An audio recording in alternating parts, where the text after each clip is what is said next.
The Arizona sun beat down mercilessly on Marcus Wheeler's weathered face as he rode the perimeter of his ranch, checking fences that seemed to break as often as he fixed them.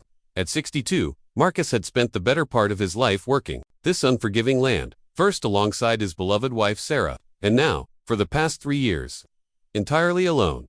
The wind carried dust devils across the mesa, and Marcus pulled his hat lower over his eyes. His horse, an old paint mare named Dolly, snorted and shook her head, eager to return to the shade of the barn. But Marcus had learned long ago that ranch work didn't pause for comfort. It was near the eastern boundary, where the scrub oak gave way to rocky outcropping, that Marcus first saw him, a figure slumped against a boulder, barely moving.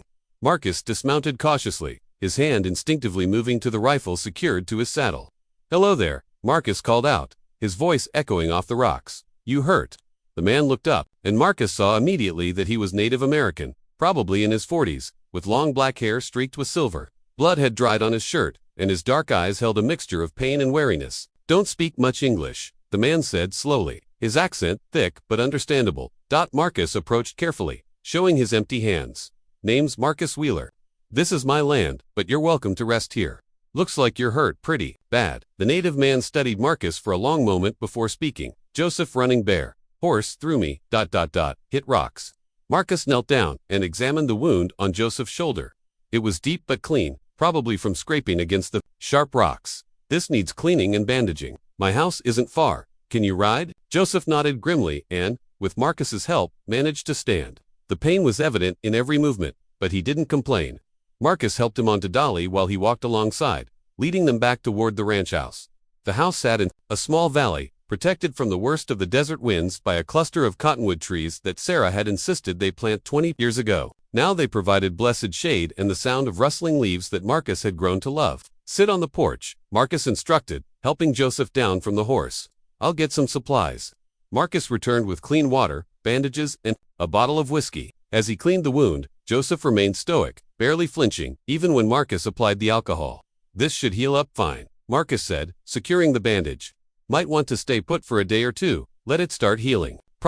Joseph looked toward the horizon, where the sun was beginning its descent. "Cannot stay long, must find horses." "What horses?" Joseph's expression darkened. "Sacred horses of my people. Painted horses. Men came in night, took them, must bring them home." Marcus had heard stories of horse thieves in the area, men who would steal anything with 4 legs and sell them in distant towns where no questions were asked. He'd been lucky so far, but he'd also taken precautions. "How many men?" Marcus asked. 3, maybe 4.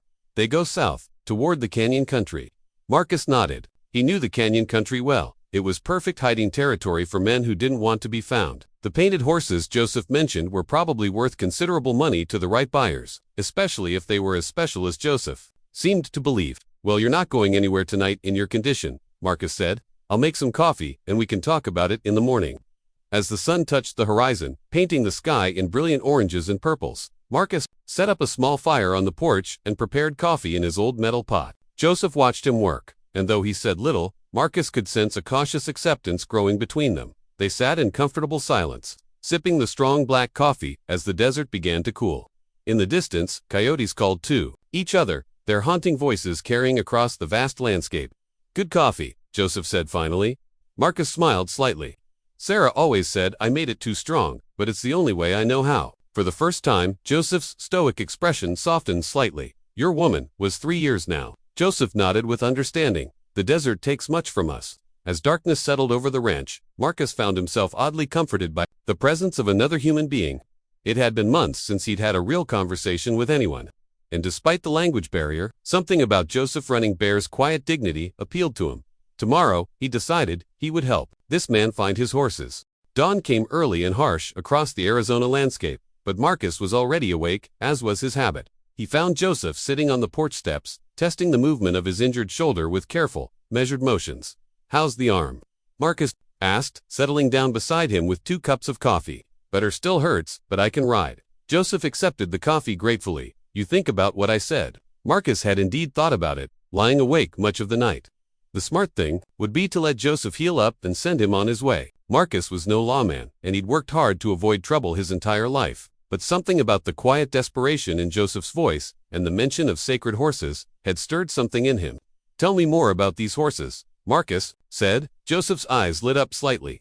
My grandfather's grandfather captured the first painted mare in the high country. White and brown, like the clouds and earth, came together. She bore many foals, each one painted different but all carrying the spirit of the first mother.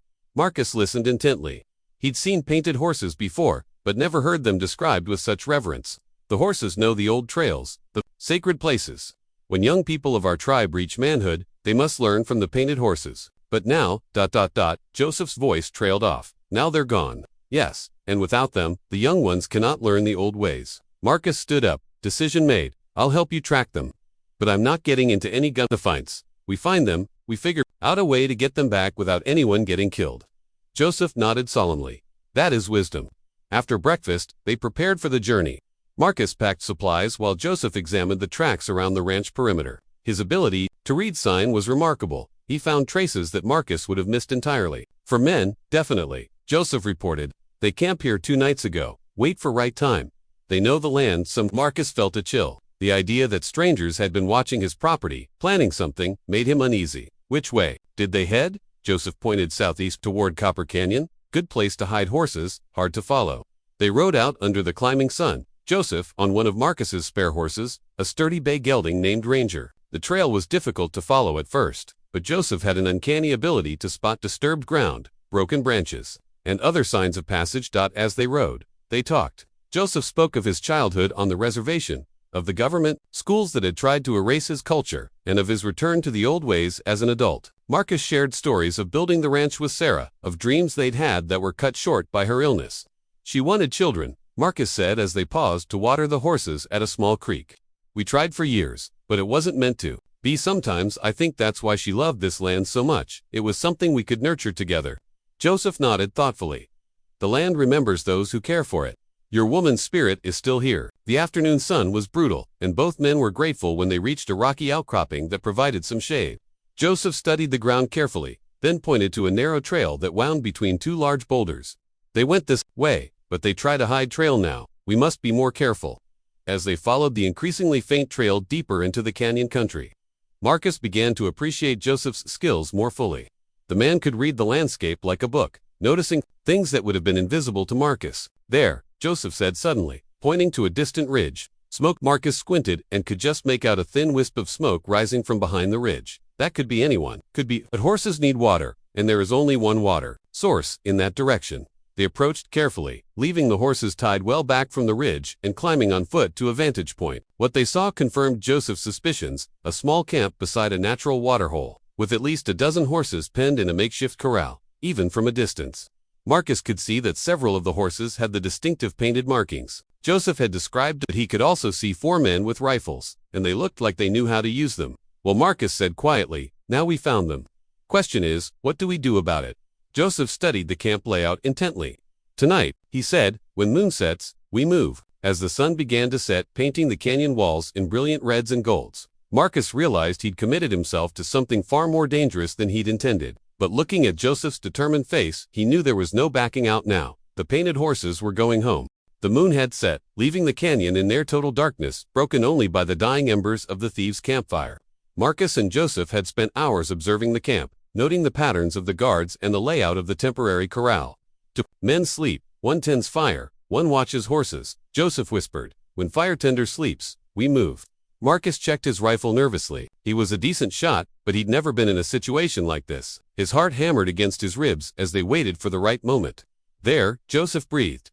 The man tending the fire had settled back against a saddle, his chin dropping to his chest. Joseph moved like a shadow, and Marcus followed as quietly as he could manage. They reached the makeshift corral without incident. The painted horses seemed to sense Joseph's presence immediately. A magnificent pinto mare approached the fence, nuzzling his outstretched hand. Even in the darkness, Marcus could see the intricate patterns of white and brown that covered her coat. Beautiful, Marcus whispered. Joseph nodded, then began working on the rope knots that secured the corral gate. His injured shoulder slowed him down, and Marcus could see the pain in his movements. Let me, Marcus offered, and carefully began untying the complex knots. That's when everything went wrong. What the hell? Someone shouted from the camp. Marcus spun around to see one of the thieves stumbling toward them, rifle in hand. Without thinking, Marcus dove to one side as the man fired, the bullet whining off the rocks behind them. Joseph, get the horses. The camp erupted into chaos as the other thieves scrambled for their weapons. Joseph had managed to open the gate, and the painted horses were streaming out. But they were confused and milling around instead of fleeing. Marcus fired a warning shot over the thieves' heads. "Back off, we're not here to hurt anyone." "Like hell?" one of them yelled back. "Those horses are worth good money." A bullet sparked off the rocks near Marcus's head, and he realized that talking wasn't going to work. He fired again, this time aiming for one of the men's legs. The thief went down with a curse. Clutching his thigh, Joseph had managed to gather several of the painted horses and was leading them away from the corral. But more shots were being fired, and Marcus knew they couldn't stay pinned down much longer. That's when he heard it, a sound that raised the hair on the back of his neck. Joseph was making a low, rhythmic call that seemed to come from deep in his chest. The scattered horses suddenly stopped milling around and began moving toward him as if drawn by an invisible force. "What in tarnation?" one of the thieves muttered. Within minutes, Joseph had all 12 painted horses moving as a cohesive group, following his lead away from the camp. Marcus provided covering fire as they made their escape, the thieves too stunned by what they'd witnessed to pursue immediately. They rode hard through the darkness, Joseph somehow navigating the treacherous canyon trails by instinct. The painted horses followed without ropes or leads, moving like a single organism through the night. As dawn broke, they were well clear of the canyon, and Marcus could see smoke rising from his ranch buildings in the distance. They were almost home. "That was incredible," Marcus said as they paused to rest the horses. "How did you do that?" Joseph smiled for the first time since Marcus had known him. "The horses remember. They know the old songs, the old calls. My grandfather taught me when I was young." They reached the ranch as the sun was climbing toward noon. Joseph gathered the painted horses in Marcus's largest corral, speaking to them in his native language. The animals seemed calm and content, as if they understood. They were safe. "They'll rest here today," Joseph said. "Tomorrow, I take them home." Marcus nodded, then went to prepare coffee. It had become their ritual, and he found comfort in the familiar routine. That evening, as they sat on the porch watching the sunset paint the sky in brilliant colors, Joseph suddenly pointed toward the horizon. "Look," he said softly, but Marcus followed his gaze and gasped. Silhouetted against the setting sun, the 12 painted horses stood in a perfect line along the ridge, their distinctive markings clearly visible against the golden sky.